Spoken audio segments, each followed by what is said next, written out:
Hi అమ్మా. పిల్లలకి అందరికీ హాయ్. ఈ బ్లౌజ్ చూశారు కదా, లైనింగ్ ఇది.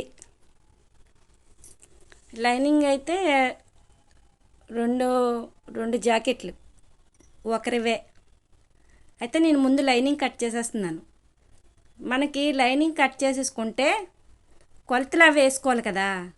కొలతలు అవి అన్నీ వేసుకొని మనం ఏం చేయాలంటే అవి లైనింగ్ పెట్టుకొని మొత్తం 2 బ్లౌజులున్నా 3 బ్లౌజులున్నా సింపుల్గా కట్ చేసేసుకోవచ్చు. ఇప్పుడు మనం కొలతలు వేసుకుంటున్నామా, మెడకైతే పెద్ద సైజు కాకుండా మధ్యలో, చిన్న సైజు కాకుండా మధ్యలో ఉన్న వాళ్ళకి 2.5 ఇంచీలే ఎడతాను నేను. ఇప్పుడు 2.5 ఇంచీలే పెడుతున్నాను. ఈ దిగు మెడ కూడా 2.5 ఇంచీలే పెట్టాను. ఎందుకంటే మెడ ఉంది కదా కింద, మనం ఈపు మెడ, అది కూడా 2.5 పెట్టాను. ఎందుకంటే ఎక్కువ పెట్టలేదు, ఎందుకంటే వాళ్ళకి పెద్దవాళ్ళు ఏంటి కింద మెడ బారు గెట్టేశారు అంటారు. ఇవన్నీ ఎందుకు మనకి, ఆ ఉన్న బ్లౌజ్ కరెక్ట్గా మనం మార్క్ చేసేసుకుంటే అయిపోతుంది. అందుకని చెప్పేసి నేను 2 ఇంచులన్నరే పెట్టాను. ఇప్పుడు మనం ఏంటి వెనక భాగం అయితే కట్ చేసుకున్నాం, మెడ కట్ చేయలేదు కదా, చూసారు కదా. ఎక్కువ నేను మెడ కట్ చేయను. మెడ కట్ చేసేస్తే మనకి ముందు భాగం తీస్తాం కదా, తీసేటప్పుడు మెడకి మనం మార్క్ వేసుకునేందుకు బాగుంటుంది. మెడ తీయకపోతే ఈజీగా మార్క్ వేసుకోవచ్చు. ఇప్పుడు నేను చూసారు కదా, వెనక భాగం కట్ చేసిన తర్వాతే హ్యాండ్స్కి తీసేస్తున్నాను. తర్వాత మనం ఏం చేయాలి, అప్పుడు ముందు భాగం తీసుకోవాలి. ఎందుకు కూడా మీకు తెలుసు, ముందు భాగంలో మనం లైనింగు ఏ అతుకులు వచ్చినా అతుకులు పెట్టించుకోవచ్చు, కనిపించదు. చూసారు కదా, లైనింగు మనకి సరిపోదు. అందుకని ఒక్కొక్క లైనింగ్ సరిపోదు కదా. ఆ లైనింగ్ సరిపోతే మనకు ముందుని ముక్కలు అతకొచ్చు. మన వెనక భాగానికి హ్యాండ్స్కి అతకలేము కదా, వీలవుతే అవి అతుకొచ్చు. కానీ ఆ 2 అతుకు రాకపోయినా దీనికి చక్కగా అతుకు పెట్టేసుకోవచ్చు. అందువలన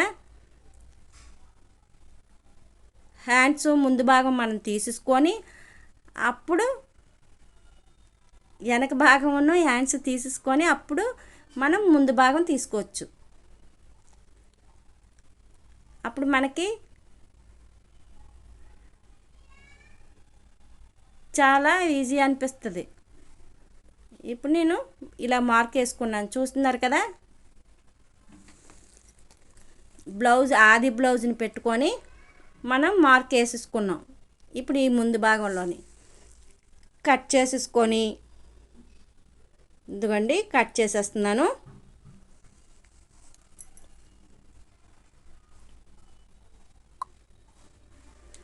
ఈ కట్ చేసుకున్న తర్వాత ఇంకా ఎన్ని బ్లౌజులని ఇది చక్కగా పరిసేసి మనం కట్ చేసుకోవచ్చు. ఇదిగోండి ఇంకో లైనింగ్ కట్ చేస్తున్నాను దీన్ని పెట్టి. ఇప్పుడు మెడ కట్ చేసుకుంటున్నాను. మెడ వల్ల ఇంకే మనకి ఏ ఇబ్బంది ఉండదు. అందువల్ల ఇంకో లైనింగ్ చూసారు కదా, ఇంకో లైనింగ్ ఈ లైనింగ్ పేపర్తో మనం కట్ చేసేసుకుంటున్నాం. అలాగా 2-3 లైనింగ్లు ఉన్నా మనం కట్ చేసుకోవచ్చు. ఇప్పుడు ఈ లైనింగే మనం లైనింగ్ కుడుతున్నాం కనుక మెడ కంపల్సరీ మనం కొలత వేసుకోవాలి. ఏంటందుకే సాగిపోయి 2.5 ఇంచులు కాకుండా 2 రావచ్చు, 3 అయినా వచ్చేయచ్చు. అందువల్ల 2.5 ఇంచి మార్క్ వేసుకొని మనం మెడకి అప్పుడు మనం మెడ కట్ చేయాలి. అలాగా అయిపోయింది. ఇప్పుడు చూడండి ఎంత సింపుల్గా అనిపిస్తుందో, మనకి కష్టం అనిపించదు అసలు. దీన్ని పెట్టి మనం కట్ చేసుకుంటున్నాం కనుక ఇప్పుడు మీరైనా కొత్త వాళ్ళు బ్లౌజ్ కట్ చేసుకుంటున్నారనుకో, ముందు ఒక లైనింగు కట్ చేసుకొని ఉంచుకోండి. ఉంచి మీరు బ్లౌజ్ ఎప్పుడు కట్ చేసుకోవాలన్నా ఆ లైనింగ్తోని వేరే బ్లౌజులన్నీ కట్ చేసుకోవచ్చు. లైనింగ్ అంటే ఏదో తక్కువ రేట్ లైనింగో, లేకపోతే మీకు ఆడ ఉంటాయి కదా బ్లౌజ్ పీస్లు ఆలీలు పెట్టినవి ఉంటాయి కదా, మనకి తాంబూలాల వాటిల్లో ఇస్తారు కదా, అవైనా ఒక ఒక బ్లౌజు మీరు కొలత వేసుకొని కట్ చేసుకోండి. దాన్ని పెట్టి మీరు చాలా సింపుల్గా కట్ చేసుకోవచ్చు. ఇప్పుడు ఈ 2 లైనింగ్లు నేను కట్ చేశానా, మెయిన్ పేపర్లో వేసేసి టక టక టక్ కట్ చేసేసుకుంటాను.